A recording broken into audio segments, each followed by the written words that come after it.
everyone, and welcome back to another episode of Miraculous Thinking. I'm your host, Elenique Marie.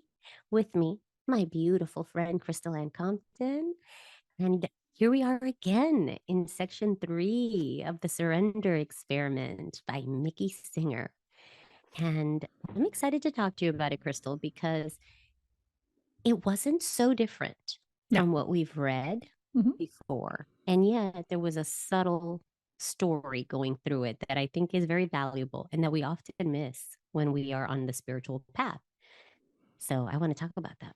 Well, and I think we should. But before we do, first of all, happy birthday. Thank you. You're finally 21, so you can have a cocktail. Gosh. How exciting. Yeah, I'm going to go have a drink. Oh my first God. time. Don't drink too much. Mm-hmm. Okay. And also, I wanted to mention your book because we should tell people. I know we mentioned it sort of offhandedly last time, but we should really tell people about this book, what it is, and how they can get it. So we can put a link in the description so they can buy it. Absolutely. Well, it's called Purpose by Design, and I am one of the authors of this book. It's like an anthology. And Karen Curry Parker, as you know, is my quantum human design mentor. And she wanted us to write a book about how human design helped us to discover our purpose.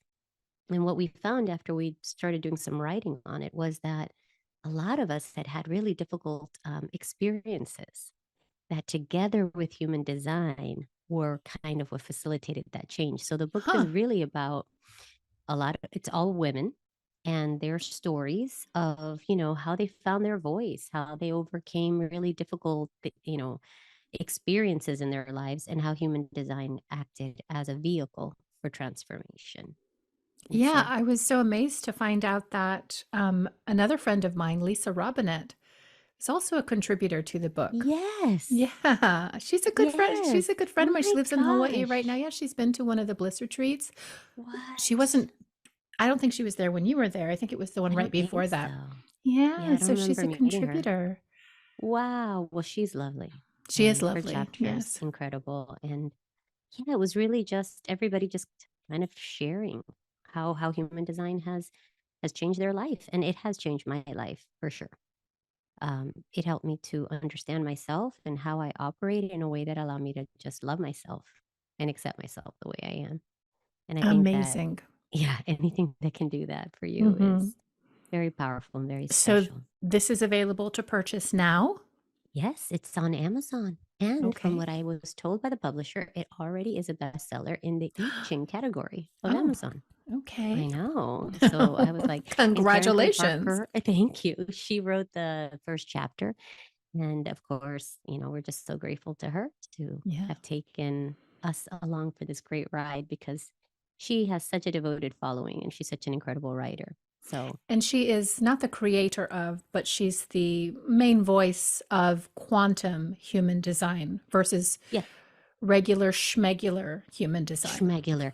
Yes, the regular human design by Ra is just human design. Karen coined quantum human design because she really is into quantum physics and vibrational, healing. And so she brought a much more sort of feminine, and I don't mean that in the typical way, just more flow. And she also said that she wanted to write a book where it was for ones that were already awakened.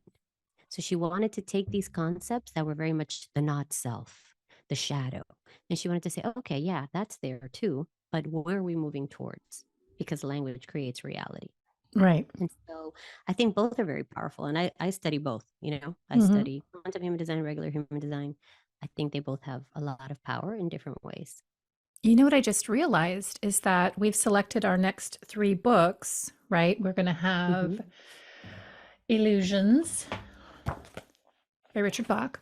Then we're going to do The Way of Integrity. I don't recall what the other one is. Is it Inside the Body of God? Yeah. Okay. I was just wondering if we had included this, but we did. So never mind all that. That's why it's right here. Okay. So if you guys don't have these books yet, though, you should definitely get them. We're listing the books that we're going to be reading and when in the description and also in our Facebook group. So if you're not a part of the Facebook group, definitely look for Miraculous Thinking, link in the description. Join us there because we're always Mhm. talking about the books that we're reading. Yes. And today, just to give a heads up to anybody who's joining us or listening in, we're really going to just talk about a little bit about Michael Singer's journey and how it continues to unfold, right? And really, what does that look like? Because the process of unfolding is it never happens the way you think. Just like your life never really happens the way you think. And it's just what do you do with the things that come up, opportunities and scary things, right? And what Yeah. do you do with that? So I'm so excited to kind of go into that today. Yeah, and the one of the primary observations that I have of the book at this time, we're in Mhm. the third section, is that like so many of his experiences are wildly evidential and dynamic. Like just one of the experiences that he's had is enough to convince Right. people, or enough for people to think that they've had such a transcendental experience, they've connected with God. And he's got so many of these experiences. And yet, even in this section, as he's setting about to build the temple and host all of these retreats, he's still resisting. He's still Yes. he's still listening. He still hears the voice inside of him say, I don't want to do this. I'd rather die Mhm. than do this. And there still is an aspect of him that is coming up against what God is trying to do through him, which Yes. kind of leads me to believe that this is is it possible? The question is it even possible to fully drown out that inner voice, inner critic, monkey mind? And or is it about making a different association with that monkey mind in order to partner with it? Because in the last section, we saw how he had to integrate his quote unquote lower aspects, these parts of himself that he was trying so hard to control. And Mhm. in his dream, what he learned was, no, I need to integrate those aspects with myself because it's as a whole being that we ascend, right? It's just, and yet, it's still Yeah. a part of him that he has to contend with. I just find that to be so interesting because spirituality, a spiritual life, is never like we're never going to bypass and just live 5D. We're here right now. Right. And if we want to use our life Yeah. in surrender, and if we ask for God to show us what we're supposed to be doing and to give us the opportunities, like these are experiences that happen here in the earth reality, and they're not always fun and they're sometimes difficult. But if we trust, everything happens as it should. This is what I'm kind of getting out of the book right now. What about you? Yeah. Yes, for me, it was also, it gave me hope. It gave me hope that if he can have these experiences where like these masters are putting hands on him and they're blowing him up with love and having these outer body experiences, and his mind is still resisting his calling in some way, then I'm okay. Yeah, Right. Like right. I can cut myself slack when that mind won't be quiet and is like telling me things or making me second guess things. And also, today I went and I was having my nails done, and the girl that does my nails, she's so cool, and she really follows like astrologers and things. And she let me hear this lady who's like I guess she's a medium or like kind of like what was that guy that could see into the future? Nostradamus. She's like a Hmm. Nostradamus, right? And it was all pretty hellfiery and brimstony about February and what's coming. And Oh, when I started, no. when I said, yeah, she was like, this is going to be a really hard month. And by the way, it's the beginning of the apocalypse and also the Third World Great. War. And I'm like, okay, so do you have coffee? Or do you want to talk about this? Like, what do you want to, what am I supposed to do with this? Right. So I said to her, okay, what does that mean though? What is she offering? What is she offering in response to that? Because for what reason do I want to know that it's the apocalypse if there's nothing I can do? If it's not useful. Right. And if it's just going to fill me with fear. And so I think we're always walking that line between, and I was feeling so high vibe today. It's been the best birthday ever and nothing has happened. I just feel great. Oh, I good. felt great when I slept, woke up feeling good, and just had a lot of love, from messages from people. So I was like, and I hide my birthday right on Facebook. I'm like, please, no.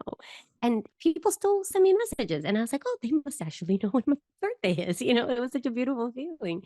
But I thought to myself, man, you can wake up with so much clarity, yet you are picking up the conditioning from the world and the fear that's in it. And the fear creates doubt. And we have to become comfortable hearing all of that, but choosing to come back to that peace Yes. no matter what. No matter what. Like recognize, oh, I'm going into fear right now. I'm going Mm-hmm. into thinking what's going to happen in March of 2020. How can I know what's going to happen? And like Mickey says, he doesn't know what's going to happen. Every week something new happens. Somebody new moves into his house. I would be freaked out.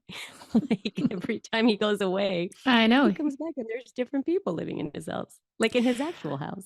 In his actual house. He's got a Yes, squatter. But he's like, exactly. okay, I guess this is a spiritual community. We're living in a commune. Exactly.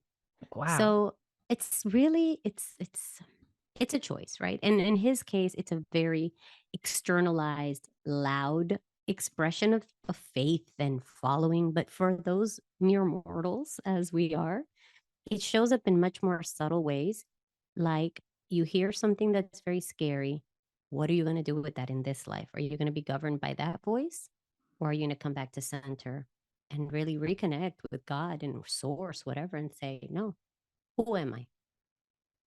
I want to be this. I want to be Mm-hmm. peace and look for the peace and recommit over and over to the Yeah. peace. And it's interesting that the source of his resistance is his spiritual practice. Like he's so protective over his morning and evening meditations. And it's like all Yes. these people are moving on into my house, and all these retreats are happening, all of these, transcendent spiritual teachers are visiting, but like I just want to meditate at night by myself. Yeah. That's I want so to be alone. it's all he wants to do is be alone, but like that's really not in the cards. And another interesting thing is obviously he's being divinely moved. He's surrendering, and spirit is taking him to all of the anointed spaces, places, and people. And yet, as he's moving, he doesn't know where he's going. And that Yes. is that is the essence of surrender. Not knowing the full picture, not having all of the information, not even being comfortable necessarily, but saying yes and doing it anyway if it's divinely inspired.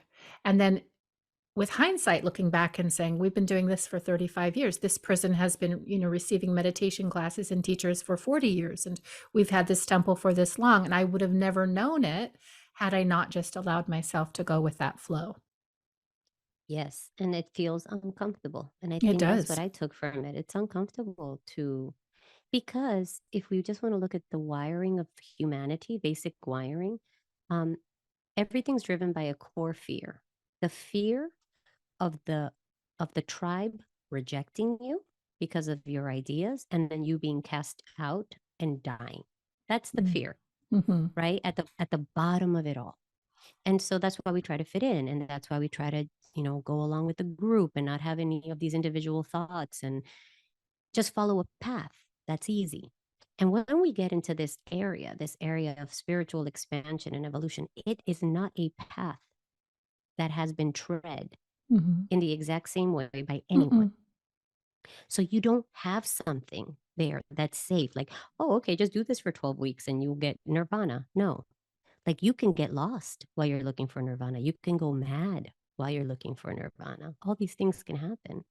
And yet you work through the fear, actually let it actually push you. Let Mm-hmm. the fear push you into doing as opposed to not doing. And that's scary because we're not wired for that. I found that it's, and in fact, Trisha taught me this, that not all fear is the same. Some of it is just degrees of excitement.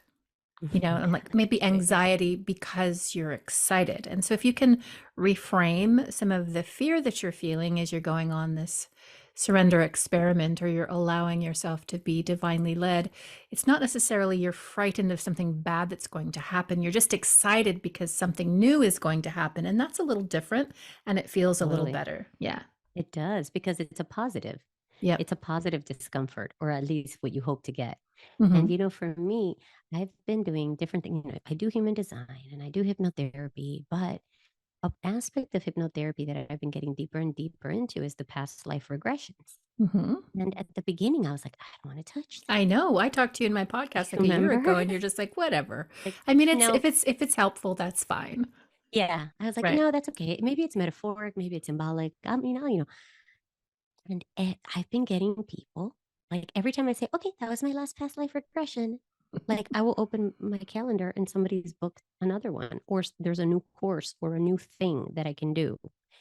And I was like, oh my God, is the universe telling me that I have to deepen in this past life regression therapy? Because it is transformative. Like the super conscious and the subconscious, I call it super consciousness because it's just that higher aspect of the subconscious is so wise that when I'm in these sessions with people, the stuff that comes out, it's like I'm literally in a trance, just like, where is this wisdom coming from? Like it blows you away Mhm. over and over. And you realize through experience. And for me, it's been an honor because it's like being present to this divinity and it's helping heal the person, and that healing is within them and they are creating it by allowing that unseen healer that is also in the mind to heal the mind and to heal the traumas and to heal the limitations and the blocks. So So it's just do a you now beautiful. think that you are interacting with actual, real past lives, or are you still of the mind that it probably doesn't matter either way? Yeah, I don't think that it's something that I can know, right? And Mm. so what I've decided with things that I can't know is to not have opinions on them because how can I know, right? So for me, it's like either way, it's good. If I had someone had an experience where they weren't human, they were an ET, and they were in How a exciting. completely different world, and they described this world. It was so beautiful, and I could see it in my mind what they were describing to me, the colors and in this world people created with their minds. Really? So Oh, how yeah, and I was fascinating. like, I love it. And so I was just like, wow, doesn't matter. I mean, I hope it's real. I totally want Mhm. to go there, but is it us in the future? Right? Is that us in the future? Like once we let go of the animal aspect of being a human Mhm. and just really step into that light and into not needing to eat animals or at all to live, Mhm. you know? So maybe that's us from the future connecting with us in the now. I don't know. And I don't mind. Either way, it's all good, Right, you but if know? you were resisting because you think past lives are bullshit and Yes, you're unwilling to talk to any clients about it, then you don't open yourself up to all of this information and energy and exactly. hope and beauty. Exactly. And for me, it was sort of one of these things where I was like, I can't know. So I don't want to promise something that I don't know. Right. Because I don't feel like that's an integrity, like with the client. I don't want to be like, Mhm. totally, I'm taking you back to Egypt, Cleopatra. No, but now I know um, there's a lot there. And Mhm. it just keeps getting deeper and deeper and more beautiful every time. And so I'm very grateful for that. And that took me going out of my comfort zone, Mhm. Mhm. and a little bit of fear, right? Because everybody's like, no, don't do that. Just stay with the clinical stuff. People are going to think you're crazy or woo Right. woo. And I'm like, okay, trying to conform. Please don't kick me out of the tribe, Right, right. And now I'm like, hell, I'm just too far out of the tribe. Like I have to make my own tribe. And here we are, Yes, here right? we are. You and me and all the people who listen to this podcast, we're our own tribe. And this tribe is getting bigger by the day in the world. People are waking It up and is. these things are not woo woo anymore. Yes, and People accept it.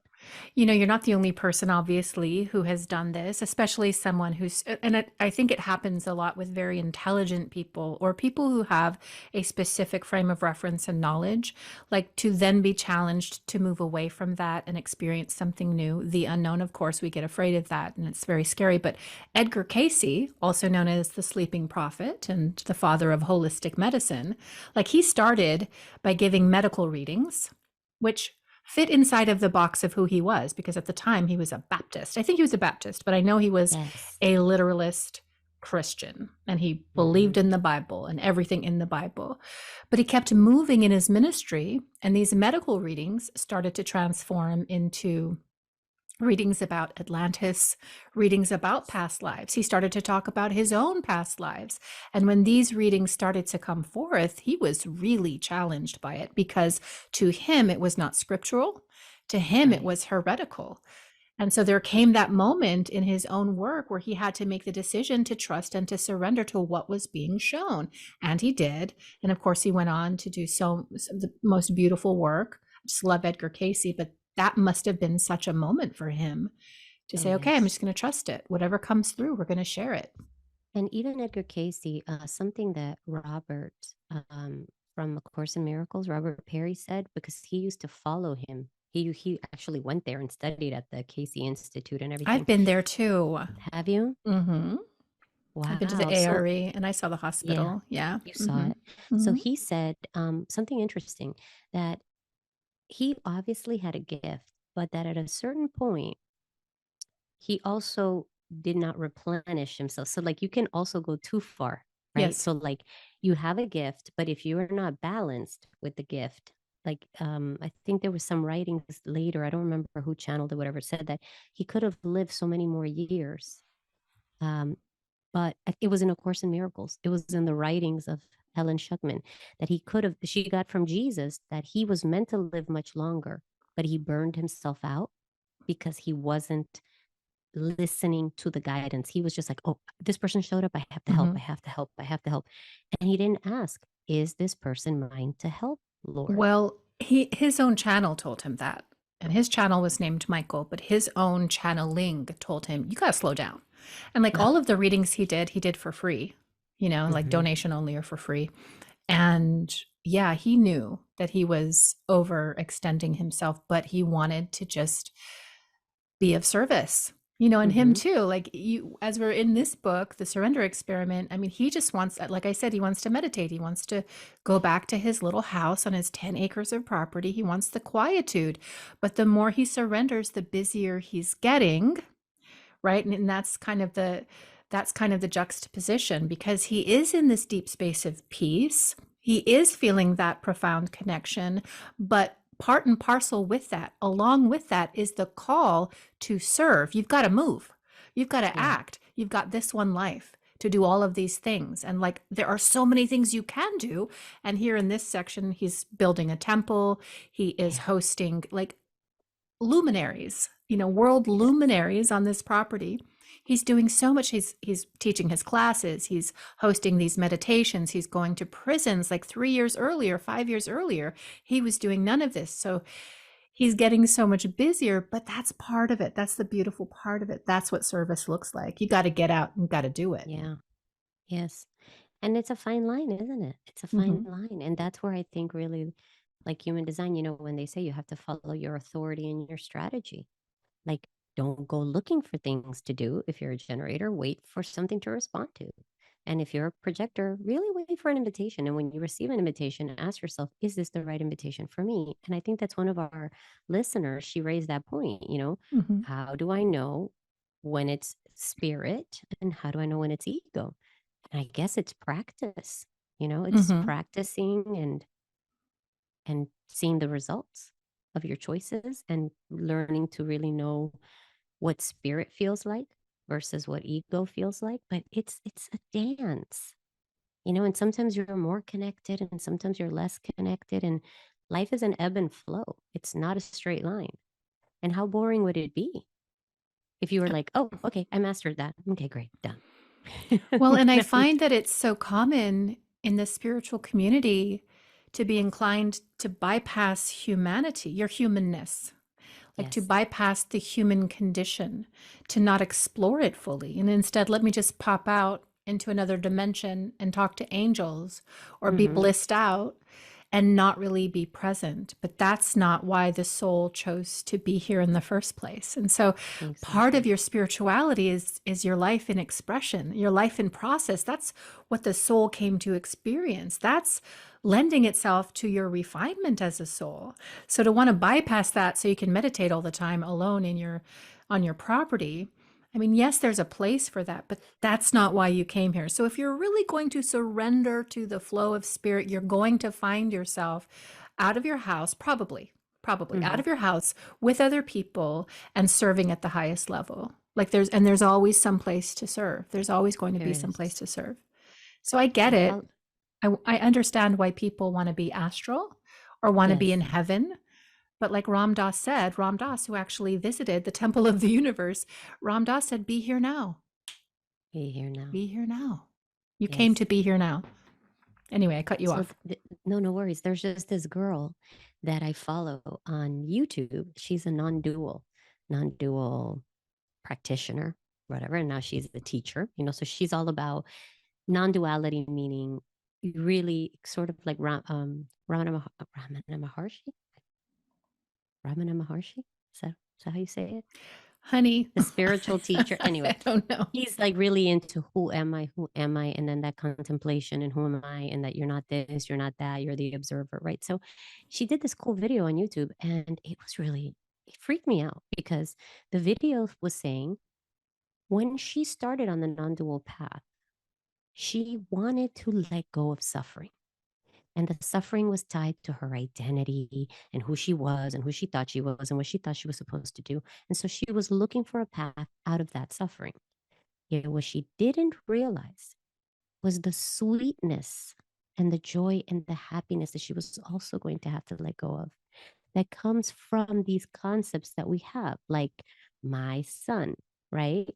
My husband, my role as a wife. Like when you just strip the human story down to that degree where there's nothing left except awareness, there is no suffering, but there is none of the joy that comes also from the stories that we get to live.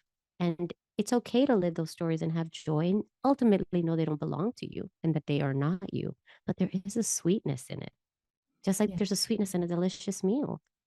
And you don't have to go through the world going, oh, no, I don't want to try that because, that's of the world. Well, you're in the world. Enjoy it. It's an illusion. It's a fabulous one. Eat the ice cream. Mm-hmm. I mean, Absolutely. So like the lightness and being playful, I think that that's the ultimate thing. We have to remember to be at ease in simplicity with joy, with playfulness, like play with this story of you as the meditator, the story of you as the teacher, right? It's all archetypes. Mm-hmm. Yeah. But I love Halloween, so I like to wear a costume, and right now I'm Elenique, right? This is my costume, so let me just enjoy that for now. Yeah, be in it, experience it fully, and do the things that you can do, and do the things you came here to do. Exactly. Yeah.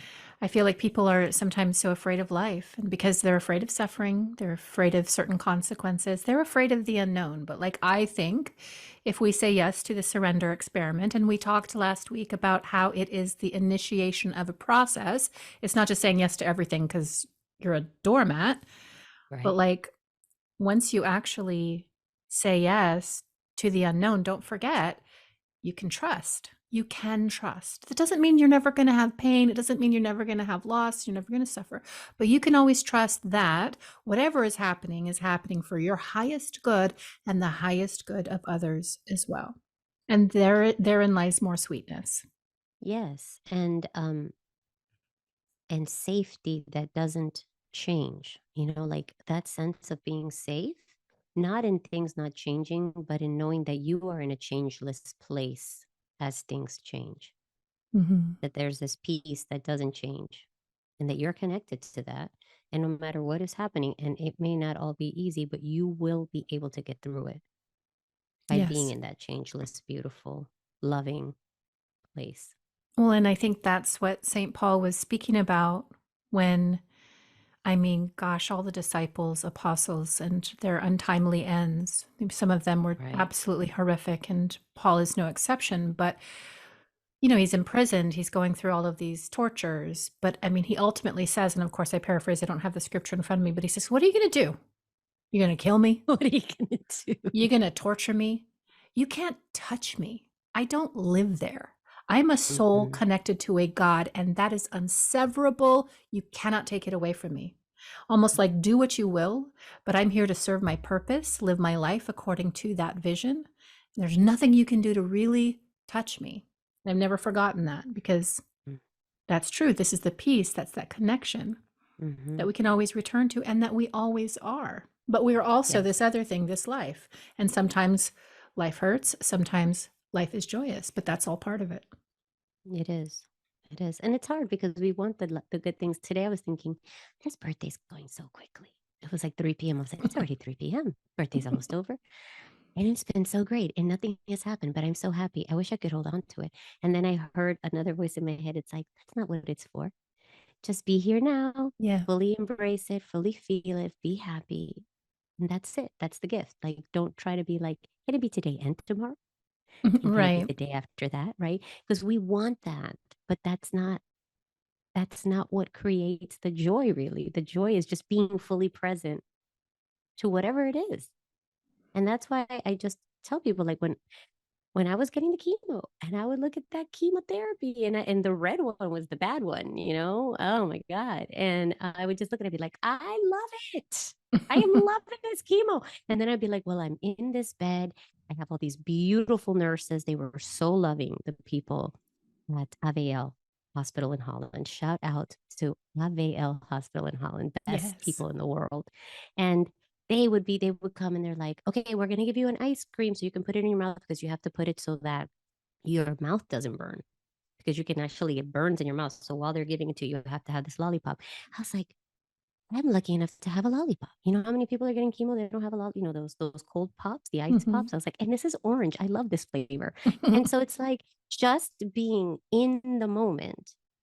I honestly, it was bad. Okay. I'm not going to lie. So I'm like, oh, yay, it's Friday. Let's go get chemo. But while it was happening, I was like, this is the best way chemo could ever happen, Mhm. Mhm. with the best people, with the most beautiful view. And I'm comfy, cozy in this bed with my favorite blanket. It's like, be in every moment, no matter Yes. what it is. And then something happens. Like when I was reading a book and it said the universe, oh, it was Gene Keys. He says that when you don't fully commit to something, that is the worst thing that you can do. The universe does not like that. Oh, really? Yes. I Okay. heard that in the car house. He said, there's a word for it. He uses all these incredible words. Next week, I will look it up for you. But it's like ambivalence. It's like the worst. Like, don't half ass anything. It hates that.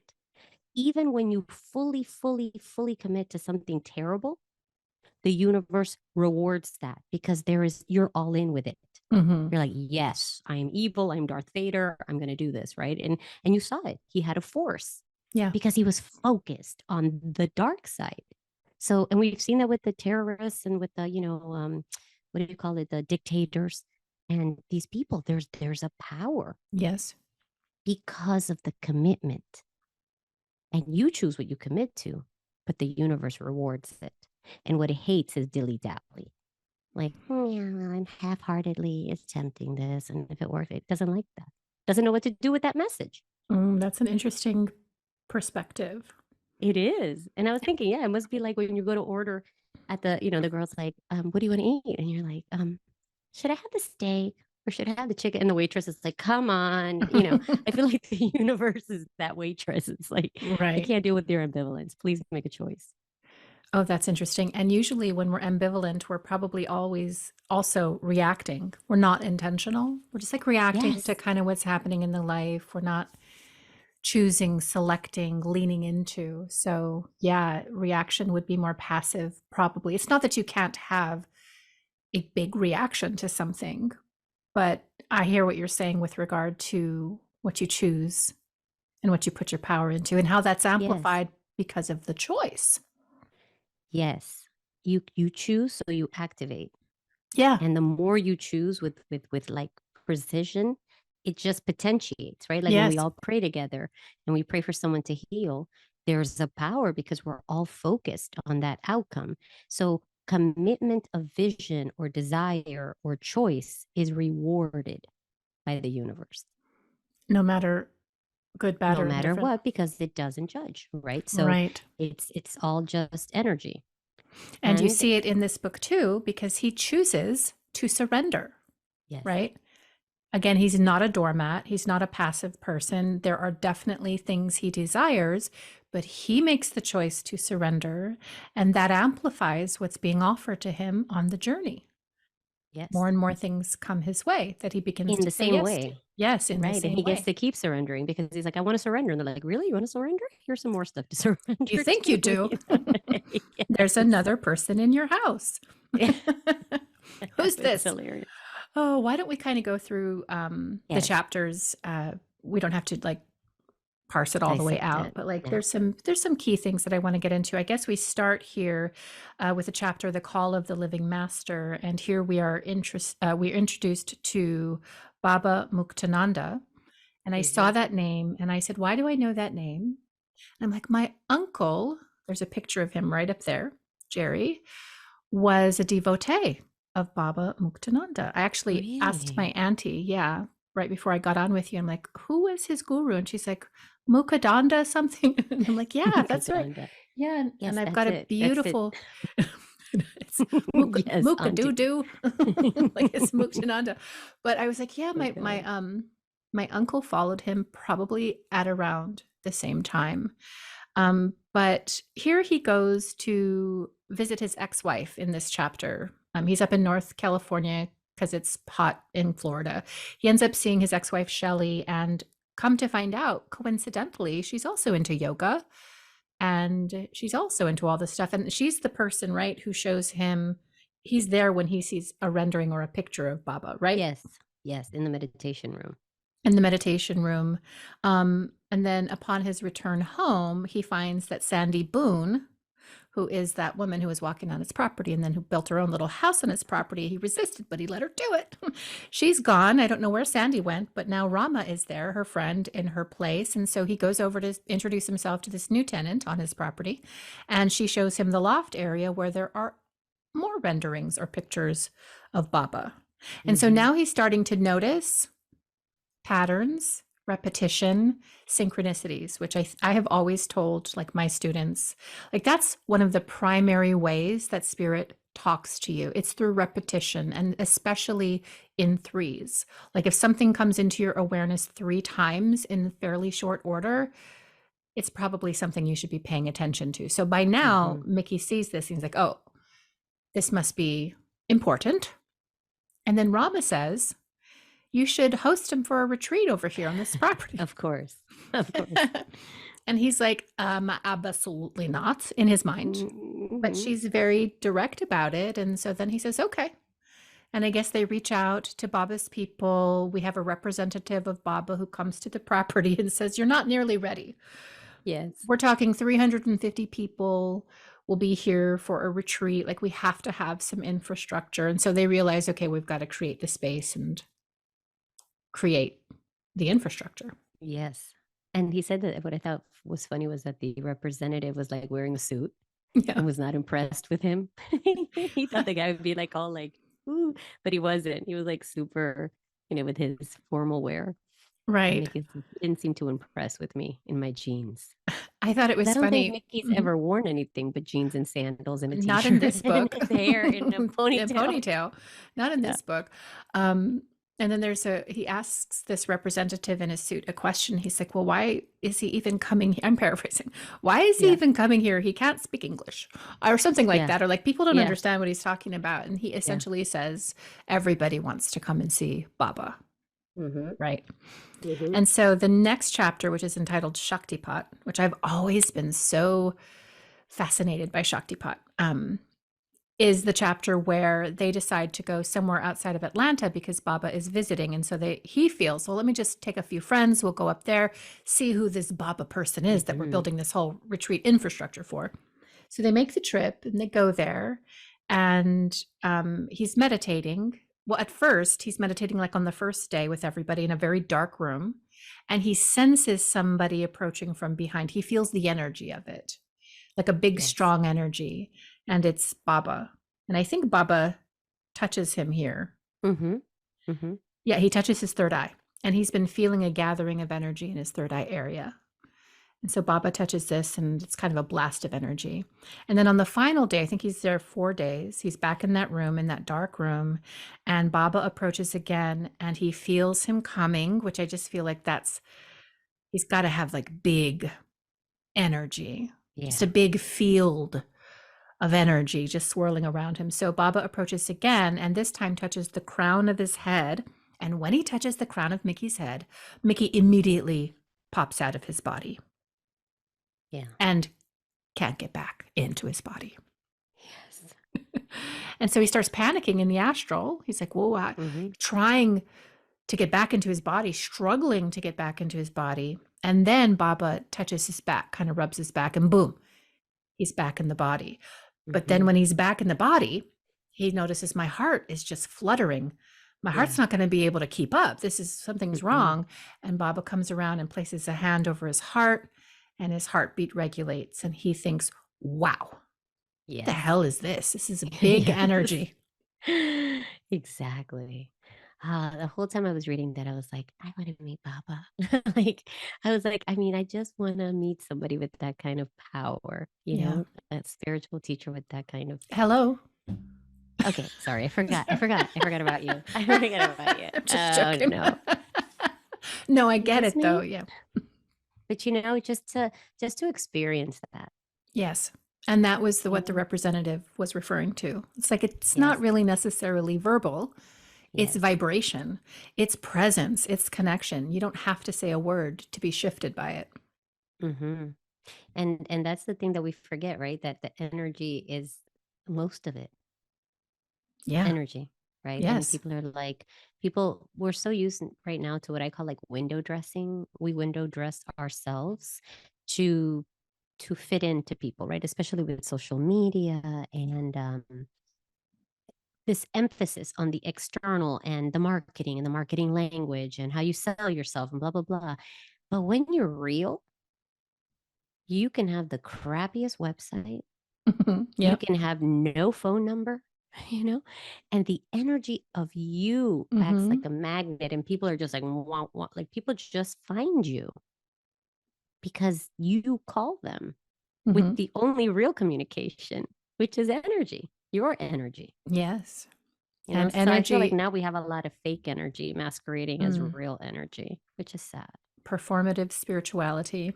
Yes. But the thing about energy is that it's always communicating, and energy knows energy. And sometimes you'll be sitting at the foot or the feet of a master who's dispensing like immense knowledge. Like I'm thinking Junvalo Melchizedek with his Flower of Life book, which I'm like, what are you saying here? I'm like, we're doing math. I'm doing sacred geometry. I don't understand how many breaths I'm supposed to take in. I'm supposed to did not like rotating the breath. I'm making a torus. It's like, I can't. However, like just being in the presence of somebody like Junvalo, sometimes even just being in the book, not necessarily understanding it, the energy is still talking. And I've been in classes with people and I haven't necessarily grasped the full concept, but I received the message if I'm open to it. So that's Gene what Keys is like that too. It's a transmission. Gene Keys, he says it. You're not meant to read it. It's not for reading. He says you can treat it almost like Bible bingo, right? You open to the page, or you can explore your own gates from human design to understand a little bit better about yourself. And he wrote these 3 books about the love sequence. It's called Venus sequence, where you see how love is showing up in your life, your business, and prosperity, right? So prosperity and how you're supposed to manifest or whatever. But the point is, he says in the book, please, you are not supposed to understand this with the mind. This is an activation for your DNA. Let it. And all you need to do is contemplate it. Don't meditate it. Don't try to understand it. Contemplate it. 827. Okay. Oh, what does that mean? I have the gate of simplicity, right? I'm not supposed to be like, what does it mean to be simple? How can I make my life simple? No, just say simplicity. How does that apply? Like, what can I do with that? Like, what is simplicity trying to teach me? And then just contemplate it and just let it blossom, and it will activate your cells, your genetic. That's why it's called gene keys, right? It's all these little keys to unleashing the gifts in your design. I love it. I have to get it. I'm like, let me get over here Put and it get on down. the Amazon. When you read this, his writing is like a poem.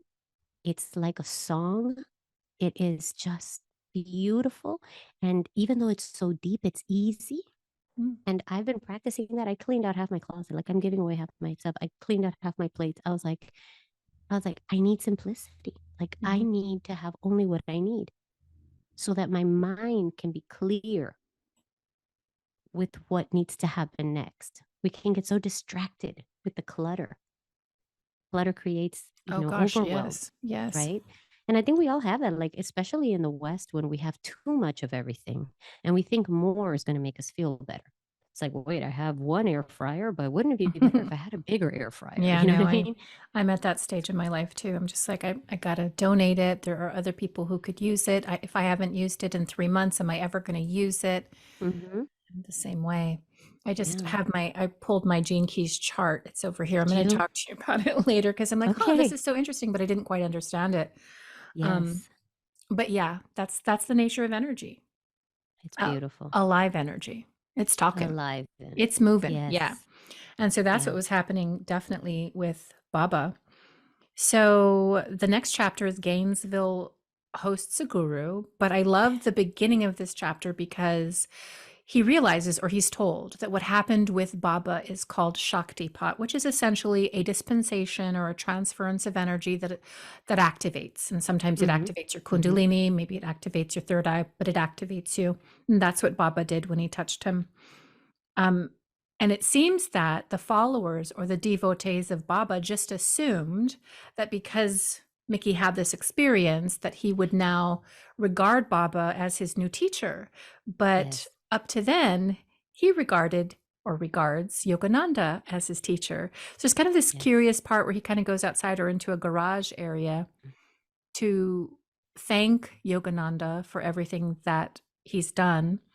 And then Yogananda says, well, who do you think you're saying goodbye to? Well, first he has like a big experience, like he's looking up, right? And he Yes. says this, he's looking up toward his third eye. He's kind of in a meditative position. And then he has this experience of like, I don't know, just everything opening up to him, right? This expansive Yes. light, this beautiful flow of energy. And then he hears the voice, just who do you think you're saying goodbye to? You're not going anywhere. Yes.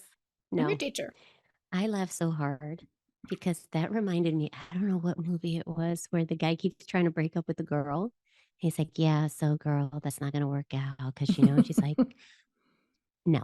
Then she would just turn around. I felt like Yogananda was like, I'm sorry, Mickey, it doesn't work like that.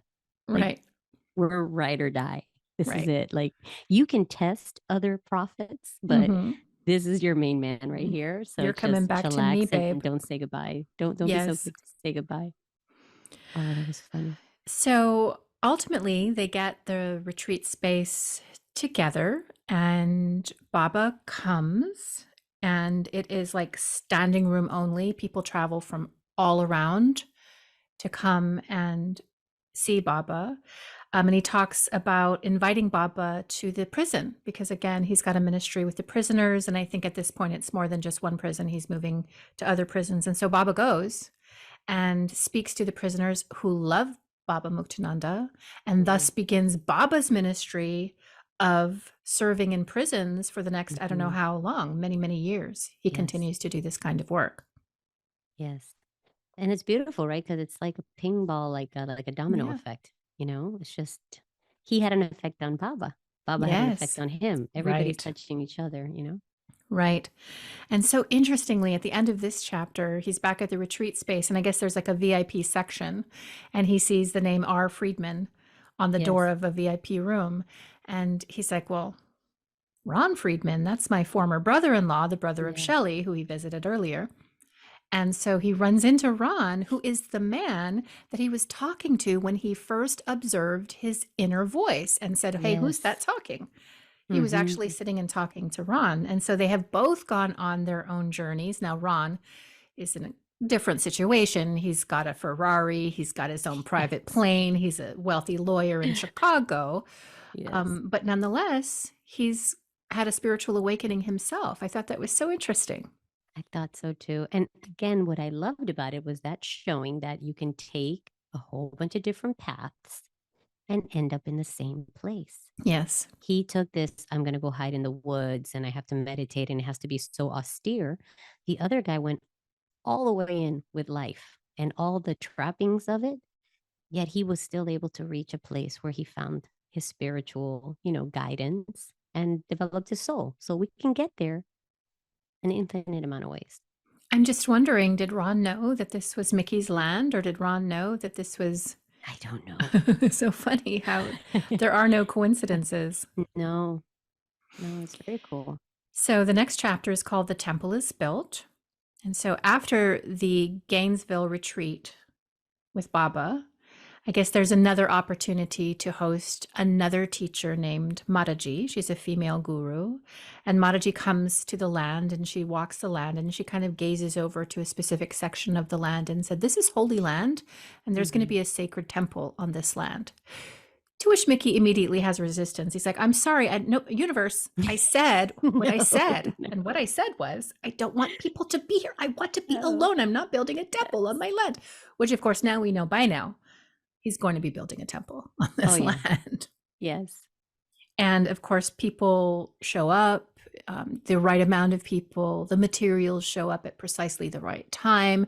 The money is dispensed at different intervals, but exactly when he needs it. In fact, I think they're down to their last board.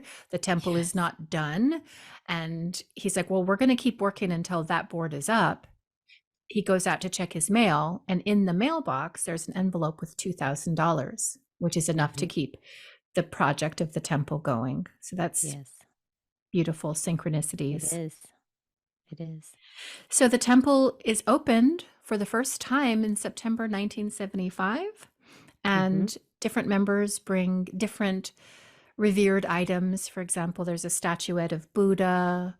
Mickey brings his own portrait of Yogananda. Somebody else brings a portrait of Jesus. And so this is how he's inspired, or they're inspired, to name the temple of the universe, which is for all religions, all people, all saints, all masters belong in this temple.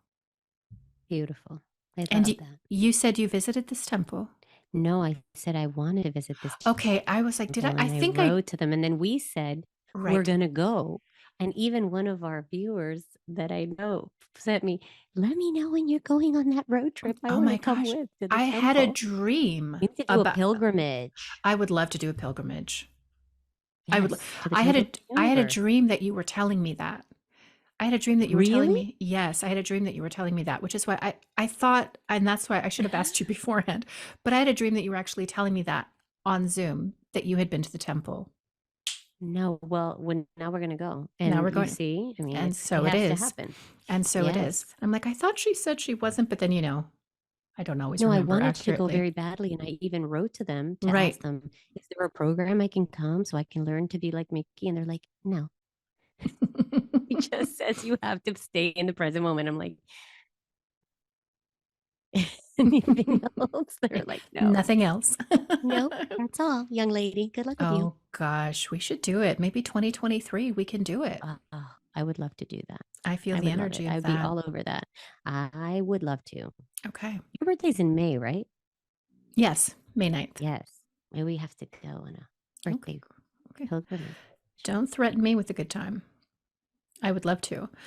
All right. So the next chapter is opening the heart chakra. So he accepts to host another retreat. So I really do think that this place is becoming like a vortex, and that the word is going out. Teachers, luminaries are hearing about it and are just magnetized now to this particular property and to this particular temple. And he hears of another teacher and is going to be hosting another retreat for somebody named Amrit Desai. And I thought this was such a cool scene as well. So Amrit comes over and he is in the guest room meditating, and Mickey goes into the guest room and sits down next to him and meditates with him. And Amrit says something like, I don't do this anymore, but then touches Mickey's forehead. Right? So then, is it forehead? I don't know if it was his forehead, right? It's forehead, but then it travels from the head down and out of the heart. Yes. And he experiences a heart chakra opening and activation. And also what seems to be like a force field is erected. A magnetic field around him is created immediately. And although it Yeah. has diminished since then, it has been with him for 35 years, or as per the writing of this book. It has never gone Yes. away. So Yes. another form of Shaktipat, or dispensation of energy, by Amrit Desai, which just sounds amazing. Yeah. Yeah, Do you know the that was teaching? beautiful. Do you know the I teaching of? don't. I don't I either. don't. I've heard the You need to name. look him up. I Yeah. will. Let's look it up and see what he's about. Must be heart, must be love, right? Teachings Yes. on love, if that's what his touch inspires. I wonder why he's stopped doing it. Yeah, I was thinking the same thing. I was like, Mhm. why? Yeah, Why wouldn't you want to? Yeah, there's a story get there. that. Yeah, yeah. We're like, Amrit, dear Amrit, can you tell us why he Elenique is stopped? writing him. Do you have any programs where I can attend? We're like, oh no, it's that same girl that wrote to the Temple of the Universe. So Amrit, through the course of this entire chapter, begins to encourage Mickey to allow people to come to the temple for daily or regular meditations, which again, he resists because he's not into it, but ultimately he says yes to. And one of the quotes from this chapter that I really loved was Mickey's realization, and it is, quote, "I was continuously being pushed head first into a life that centered on serving other people's spiritual growth instead of mine." So when we Mm-hmm. start, he's all about his own spiritual growth, his own spiritual experience and connection. But as he flows and surrenders, it becomes about Elenique's spiritual growth and Right. Crystal's and everybody else receiving that type of growth. But he's growing at the same time too. Yes. Yes. It was beautiful. I loved it. I loved that whole way that he finally understands that that's going to be his path, and you better just accept it because it's going to happen. You know? Yes. And so the final chapter is Get Thee to an Ashram. And so Mickey signs ownership of the temple and all of the property over to the Temple of the Universe LLC, or whatever, to the organization that it is. And it becomes widely known in the spiritual community, and teachers far and wide come, including Ram Dass, the Be Here Now guy. And Donna, who was actually mentioned earlier, I don't know if she moved, she maybe moved into somebody's cabin, I don't recall. But she emerges as somebody that starts to help him with the temple and the retreats and the kitchen, and they fall in love, and he never expected to, because of course he divorced Shelley, but they fall in love, they ultimately get married, and they have a daughter together. Yeah. It's very sweet. I'm curious to see what happened there too. Like what's going to happen Yeah. next.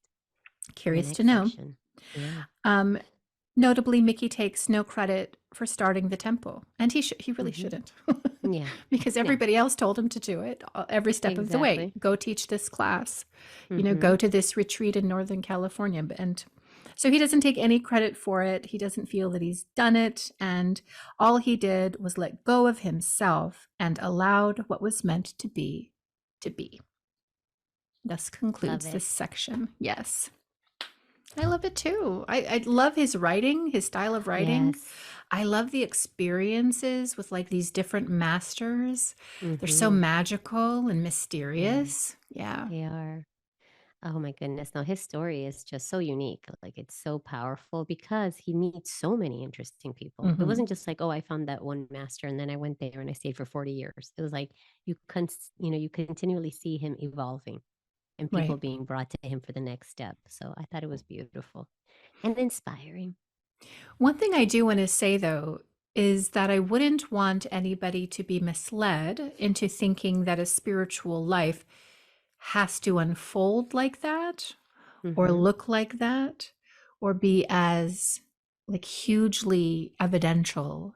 Is Right. that sometimes an unfoldment is quiet, sometimes it's deeply personal. And we were talking before we began to record that it's often based on your spiritual connection, your spiritual knowledge is based on your experiences in life, Mm-hmm. who you've loved, what you've done, where you've gone.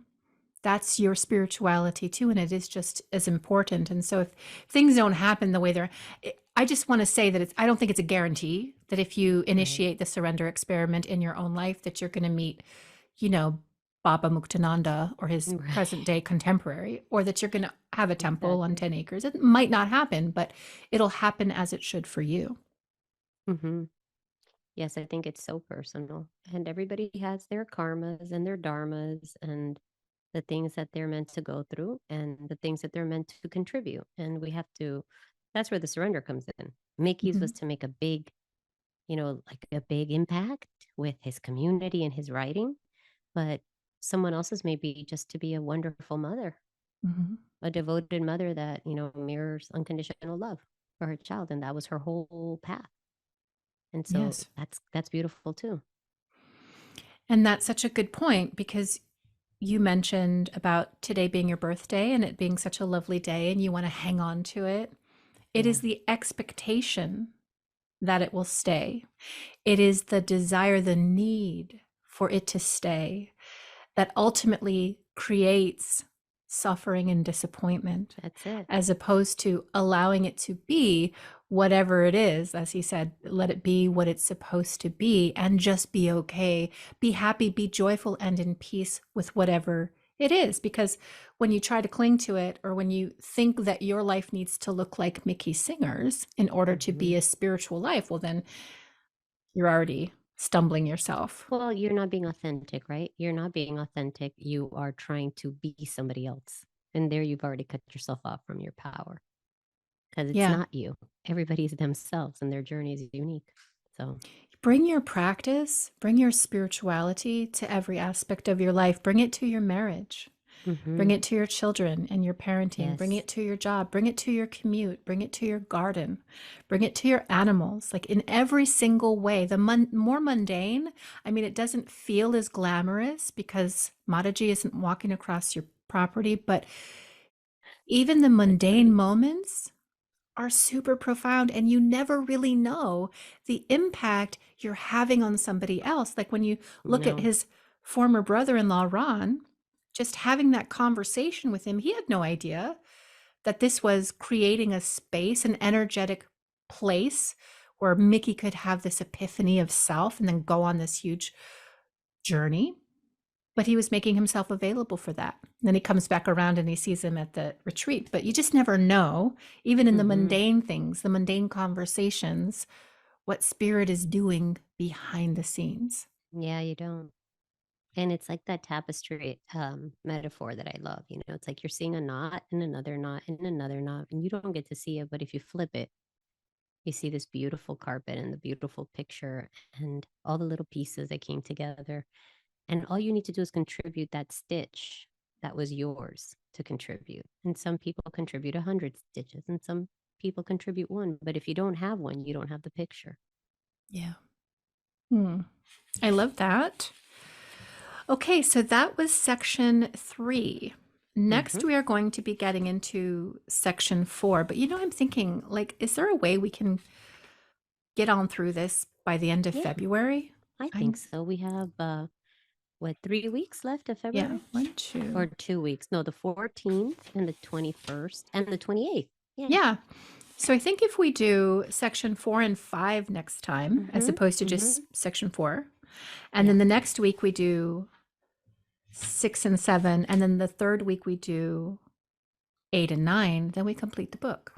I love it. That's a good Yeah. plan. And then we can maybe have an episode or two focusing on something that's going on right now that we're super interested in. Maybe getting more into the gene keys would be so interesting, because Oh I don't know man, enough the about gene that. keys. That thing Maybe is, just, yeah. do you want to take Yeah, us all let's to do it. school? Gene Okay. keys. I would love to.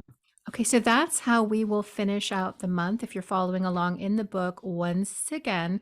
So next week we are going to cover 4 and 5, sections 4 and 5. The week after that, 6 and 7. And the final week of February 2023, we're going to cover 9, 8 and 9, 9 and 10. 8 and 9. 8 Eight and and 9. nine, you Thank said. you. Thank you. Sounds good. I I also love want to it. remind everybody that if you want to write us, give us your thoughts on whatever we're reading, if you want to recommend a book, if you have a question, reaching out is so easy. All you have to do is write us at miraculousthinking@gmail.com. Once again, we also have a Facebook. Just search for Miraculous Thinking or go to the link in the description. We also have a YouTube where you can see Elenique's lovely face as she speaks. Link in the description. Definitely subscribe there and comment. I mean, we're very slowly growing. Slowly. Yes. Slowly. But we're growing. Good. Yeah, it's good. That's good. We're having fun. Consistent steps with a loving and great community that has awesome energy. Yes, and I love it. We love staying connected with you. So, in conclusion, happy birthday, Elenique. Thank you. The world is a better place with you in it. And I mean that from the bottom of my heart. You are such a light in the world and a truly beautiful friend. I mean it. Oh, happy birthday. Crystal. Thank you. All right, I guess until next time, everybody stay safe, stay warm, stay in your peace, and we'll see you in the next episode. Bye, guys. Bye.